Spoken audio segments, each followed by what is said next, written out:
Werewolf story time, y'all. And this one is kind of crazy and it's a little bit sad. I'm not even gonna hold y'all. This is Roy Stubblefield and this story is about him. So around 1981, Roy moved to New Orleans from, I believe, Nebraska, and he just started working at a clothing store in the city. So Roy started working at the store. He loved it. It sold women and men's clothing. So he got a chance to meet a lot of women, which that's what he was trying to do back in his young day. He was a young boy trying to be out here looking for the huzz. You feel me? So one day a woman comes in. Very beautiful, very curvy, just a treat to see. So he goes over and asks her, you just can't be too thirsty, even in those days. So he asks, hey, do you need help? She's like, oh, no, type shit. I'll let you know if I need help. So Roy's like, cool. So he goes back to folding clothes or whatever he was doing. Whole time, Roy is, make eye contact here and there, hoping she'll ask him for help, She then does need help, so she actually looks over at Roy, kind of, signals him over. Roy, excited as fuck, heads over there, you feel me? So the girl's asking, and he just had put on some shirts or skirts or some article of clothing. I can't remember exactly why. It was like an hour to 2 hour, 3 hour interview I watched. And there's a lot of them. If y'all want to go check them out, they're up on YouTube. There's a lot of information and research, and he has video footage. And before we get any further, TikTok, this is only for entertainment purposes only. This is all allegedly and hypothetically speaking. I don't know anything, all right? We just having fun over here on my page. So don't come over here with all that. Don't be trying to hunt me, ask me, look for a question. We good over here. All right, y'all. So back to the story. So she basically asked him, like, hey, do you have this skirt in a different color? He like, yeah, I got it in blue, red, whatever. Do you want me to go in the back and grab it for you? She goes, yeah, type shit. Cool. He goes in the back and grabs the skirt, brings it out to her. Then they just spark up a conversation naturally, and this is what he wanted to happen anyway. So the whole time in this conversation, she's eyes locked in them, the eye contact. They're in each other's face, damn near. So Roy goes ahead and asks the girl, like, hey, you want to go out for, dinner, drink, coffee, some type of shit? You want to hang out? She's staring at Roy, like, looking at him like, are you sure? So she eventually just says, yes, sure. So Roy like, cool. Let me get your house phone number, because back in the day, this 1981, they didn't have cell phones. Let me get your house phone number. And remember, like I said, she had eyes locked the whole time with Roy. Roy said this is the only time she really didn't have eye contact. So she goes, I don't give out my phone number. Roy thought that was weird. So he like, all right, so give me your address so I know where to, to pick you up type shit for the date. Again, these are the only two times she didn't keep eye contact with him. She looks away again and says, I don't give out my address. And that's not like too shocking. That's pretty normal. I don't give out my fucking address. You feel me? So that wasn't the weird part to me. The weird part was when he asked her why, she was just saying, a lot of men and boys try to court me. Even in 1981, nobody was using the word court, y'all. So even Roy thought that was a weird word to use at that time. So he like, damn, like, how we gonna meet up? She like, how about we meet at the park in Metairie at 7? He like, cool type shit. She leaves the store swaying, looking beautiful, and walked out. He's excited, but he done forgot to actually ask what was the address to the park, because, he's new in town. All right, y'all, this video is getting too long, so I'm going to come back for part 2. Part 2, Werewolf story time with Roy Stubblefield. Okay, y'all, I think I left off where she walked out the store swaying, looking beautiful. He looking at her like, damn, shorty fine type shit, you feel me?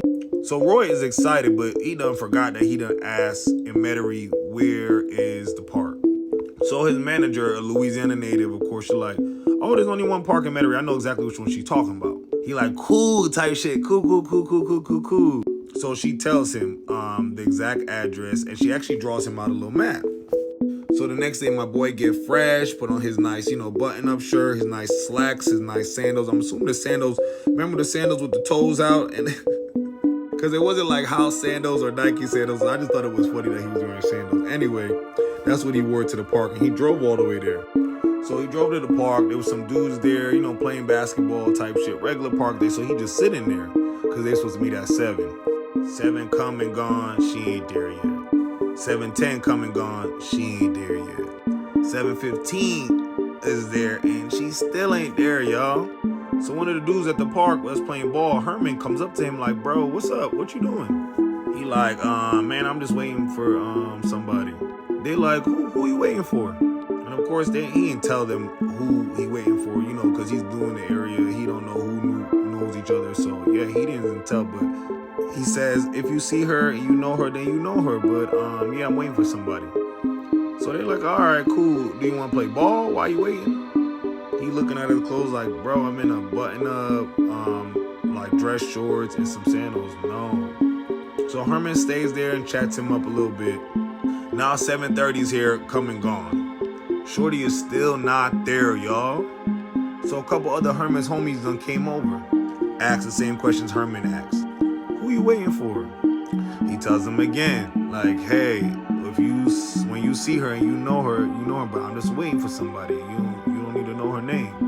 And to be honest, I don't know if Roy knew her name at that point, but whatever. Then they ask the same question. Do you want to play ball? He of course looks at his outfit again and was like, no, dude. So of course he thinks that's weird, but they all grew up in the same area, the same town, so you know, of course they act the same way, ask the same questions, so there's nothing really weird with that. So damn near it's 8 o'clock, 8:15 probably at this point, y'all. My boy Roy like, fuck it, I might as well play ball with these dudes. They cool, they chilling. He didn't feel like no setup energy, no weird energy, so you know. So Roy, you know, has a change of clothes in his car actually. He's a fisherman, so he always has a tackle box, some tennis shoes, some shorts, some change of clothes at all time, because he never know when he's gonna stop and fish. So he actually goes and changes his clothes and puts on and go play ball with them. They all playing basketball, they having a good time. She still does not come, y'all. So at this point, Roy ready to go. It's probably 9:30 at this point, like, all right, I've been here a few hours, I gotta go. So before jumping in his car, he asked the dudes like, hey, y'all know where a good liquor store is? Because he just wanted to get a little 6-pack of beer, you know, have a beer or two before, you know, he hit the bed. They like, bro, it's on this way. We about to walk up to the liquor store through this way anyway. You should just walk up here with us. Quick little cut off to get to the liquor store. He like, man, fuck it. I ain't doing nothing better. I don't got no friends. I'm new in town. You know, the girl done, you know, didn't show up. So fuck it. He decides to go with them. Y'all, so they walking through some back alleyway shit in Metairie, Louisiana. And this when the story makes a turn for its left. So meet me in the next part before this video too long, because I'm already getting stressed out. Hey, and before we go, TikTok, this is only for entertainment purposes only. This is all alleged, hypothetically speaking. Don't take my video down, don't hunt me, don't harass me, don't look for me. We are good to go. We just playing out here. As always, this is Forbidden Lord with Cuban. I'm going to just call y'all back later. Part 3 and my final part of Roy Stubble's story of his encounter with the werewolf, y'all. And before we get any further, TikTok, this is only for entertainment purposes only. This is all hypothetically speaking and all allegedly. So don't harass me. Don't look for me. Don't hunt me down or my supporters. We're good. This is Roy's story, not mine. All right, y'all. So where I left off is that Roy and, you know, the homies, the new homies that he just met, started walking, you know, to some back alleyway type shit. It was like rocks and pebbles and all that. Like, you know, those white rocks that, you know, those little, y'all know, y'all seen them before. So he's walking, 3 dudes in the front, 2 dudes, him and Herman in the back. Of course, like I said, he don't feel no setup energy at all. Like, you know, they're not even listening or paying attention to him. And Herman, you know, Herman's being cool. He a little strange, but he's being cool. Herman's asking him tons of questions about babies and shit. Like, what do babies eat? How do you know when a baby is sick? How do you change a baby diaper? And he's over here asking Herman, why are you asking me all these questions about kids? I don't have kids, but it's not that hard. And if so, go get a book out the library. Stop asking me type shit.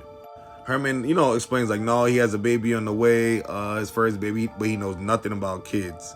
So just expressing like he's nervous. They're having a good, you know, black man conversation. So as they're walking and talking and having a great conversation, they're not too far from the liquor store. Mind you, they're still like in public. They're just like behind houses, you know, like through those like alleyways. Roy sees something out his peripheral move fast. And I don't know if this is a black person thing or just an everybody thing. But as soon as he's seen something fly to the corner of his eye, he got to fucking book it, running. And how black people are set up, and maybe y'all too, if you see somebody running, you're gonna run too. It doesn't matter what the fuck you see here. I'm out too. I see you running and you scared, I'm gone. And mind you, Roy is a big guy. At the time, he's probably in his 20s, but he was supposed to be in the NFL. So he's like 5'11", 200 pounds, bench 500, squat, no, I think he squat 500, bench 300, some shit like that. So he was a big guy. So as he's running, y'all, he hears Herman scream out, "Don't leave me." And that shit is so sad, y'all. So he just decides to run back. I don't know if it's an adrenaline or he's pulling out his heartstrings, because I would have been gone. I'm not even gonna lie to y'all. I would have been out. I would have been home by now.